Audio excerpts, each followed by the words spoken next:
Michigan State game, you're really critical about the week of preparation leading up to that one. I guess what have you seen an improvement this week, and I guess what things were you really emphasizing this week to improve? The thing about it, that hadn't been us all year, and that was the disappointing thing, is I thought we really had prepared well all season long, and I don't know if it was the Creighton game. It was similar to last year a little bit, where we played on the road. We had a great win against Kansas State, maybe our best road win of the season, and then we bounced back in a very similar game that we played after the Creighton game. So we play last year North Dakota, and we're getting it handed to us at halftime. So the challenge after the Creighton win was to bounce back with great effort, and we did that, I thought, against South Dakota, and then North Florida team that I think you all know how on edge we were going into that one, a team that had knocked off 2 high majors. So then we get a week, and may have been as simple as exhaling, taking your foot off the gas, and then having a day off, and then coming back in, and the energy just wasn't the same at what it had been for the entire season with this team. So that really last week was hopefully the outlier for this season, for that game. And, they've bounced back and responded the way that we hoped they would have.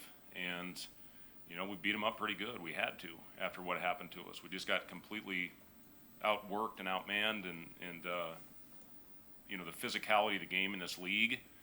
Michigan State obviously is as good as anybody in the country, but we're going to see that every night. We're going to see it on Friday with Indiana. They're big, they're strong, they're playing really good basketball right now, they're healthy, and it's a team that will pose a lot of the same problems that Michigan State did. And if we don't respond to a run, to adversity, the same thing is going to happen that happened on Saturday afternoon for the entire season.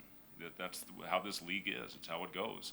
So, I've been pleased with how they've responded, but we'll see how we step up to the challenge on Friday night.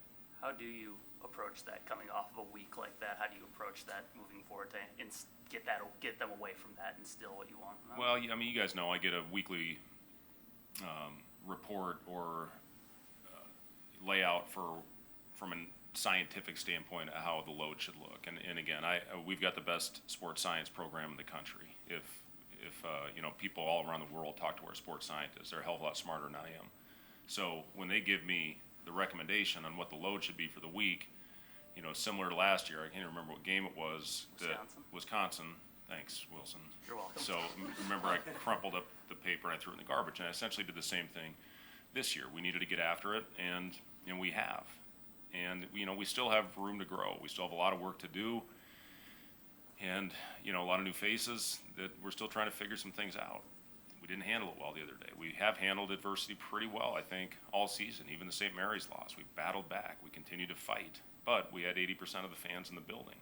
When you don't have that, you got to be more mentally tough. You have to be more physically tough.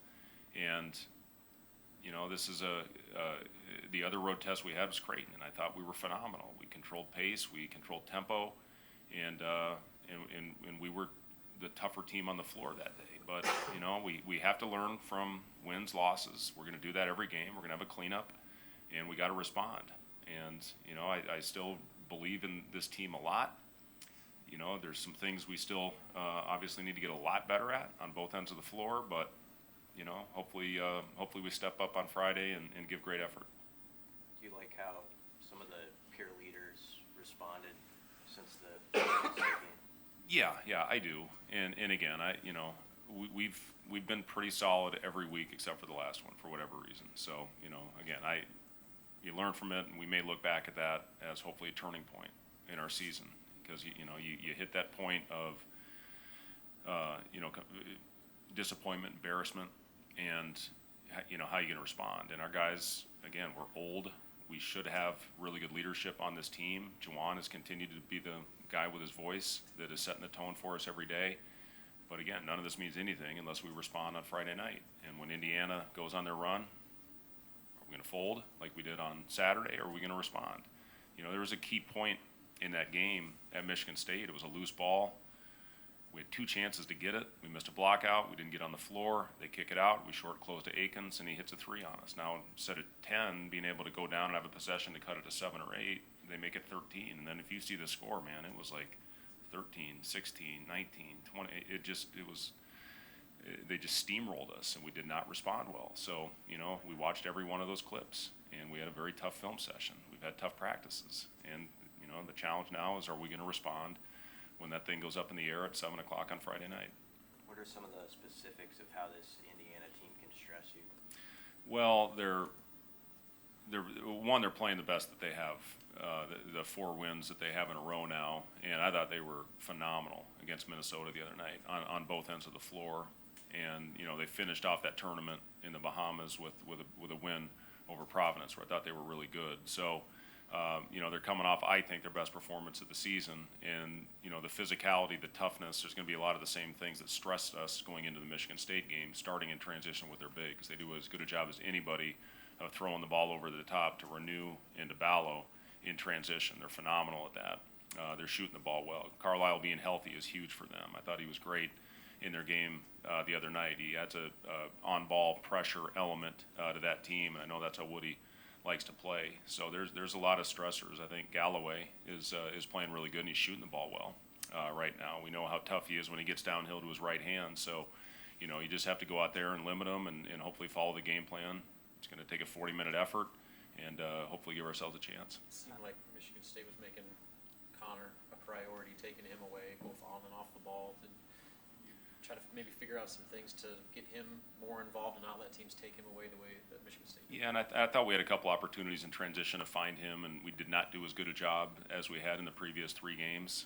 And he's got to be the guy that we're looking for when we're coming down in transition, to get him a flip 3, or if his guy is off of him, we have to make sure that we're looking for him. So I thought we did miss some opportunities, but Michigan State, yes, give them credit for doing a great job. Not just Connor. I mean, they took us out of everything, and we just weren't tough enough. We weren't physical enough on that end as well. And we got to be better. Our ball's got to move better. Players have to move better. We have to screen better. Believe me, it wasn't just defensively. We were not very good on the offensive end. Sorry. You're good. I'm done. How similar, different is Ballo's skill set compared to other 7-footers you've seen this year? Yeah, it just his length. First of all, defensively, we have to be very selective at the rim. He's averaging over 2 blocks a game, and that fuels them on the other end. So we have to be very selective when we're driving the ball into the paint, play off 2 feet, play under control. But offensively, he carves out space as well as anybody that certainly I've seen in this league and across the country. Very good offensive rebounder. He has got such unbelievable length. I think he's a good passer in their high-low game with he and Renew. So, yeah, those 2 guys, they pose a lot of problems. And then they'll play Goody a lot at the 4 as well. And that brings a completely different element of a guy that's, arguably their best shooter on the team, and a guy that's made a lot of threes over the course of his career in this league. Does Berke have his feet under him a little bit better this week? He's getting there. He's still not quite 100%. And, I think you could see that a little bit in the game the other day. But, he's getting more comfortable out there. It's hard when you have basically a week off and then have to get back in and go right into one of the most physical games that we're going to play all season. And then when it got out of hand, we just, we didn't put him back in there just to try to, keep him as healthy as possible. But he's had a solid week. He had a good day today. And, hopefully he can go out there. We had a minute limit on him the other day. Didn't get to that, obviously, because the game got out of hand. But, we'll see. We'll probably have him continue on the minute restriction for a little bit longer because we've got another week after this one. It's kind of a weird time in our schedule. You play 2 games in 2 weeks, and then you play 3 games in 4 days. So, this is a big one for us, obviously, Friday, and then, get a little time to recover. Fred, I was curious, how much do you know about or have heard about Raleigh's high school football career and his background there, and how much, or any elements from that do you see translate on the court in his game, whether it be leadership, aggressiveness?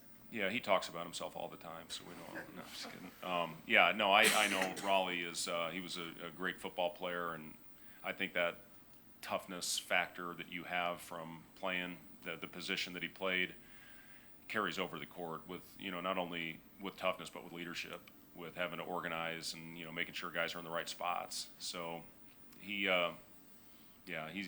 just you look over the course of his career, and that's one of the things that I loved when we brought him here on his visit. All he talked about was winning, and when you talk to people that have been around him and people at previous schools that he's played at, that's all they talk about is he's just a flat-out winner. Does whatever it takes. He's not a volume guy. When he shoots the ball, he's most likely going to be the first Nebraska basketball player to score 1,000 points and have 500 rebounds, 500 assists. So that tells you everything you need to know about Raleigh. And yeah, football, it helps. I was a football player 100 years ago, and I do think it helped. I think it's kind of sad today that kids have to specialize at such an early age and they don't play multiple sports like they used to, because I really do think it helps with overall athleticism and toughness and leadership. So it's it's tough if a kid gets penalized now if they don't specialize at a young age, and I just don't think that's right.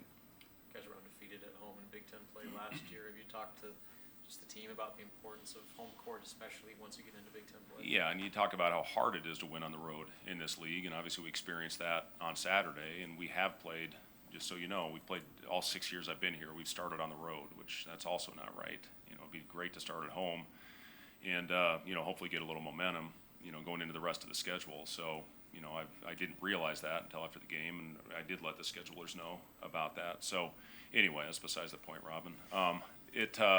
Yes, it's important. You have to come out. I know there's 2 great events in Lincoln on Friday night, and, couldn't be more excited about how the volleyball team is playing, and for John, and, how well that team is playing right now as they pursue their 6th national championship.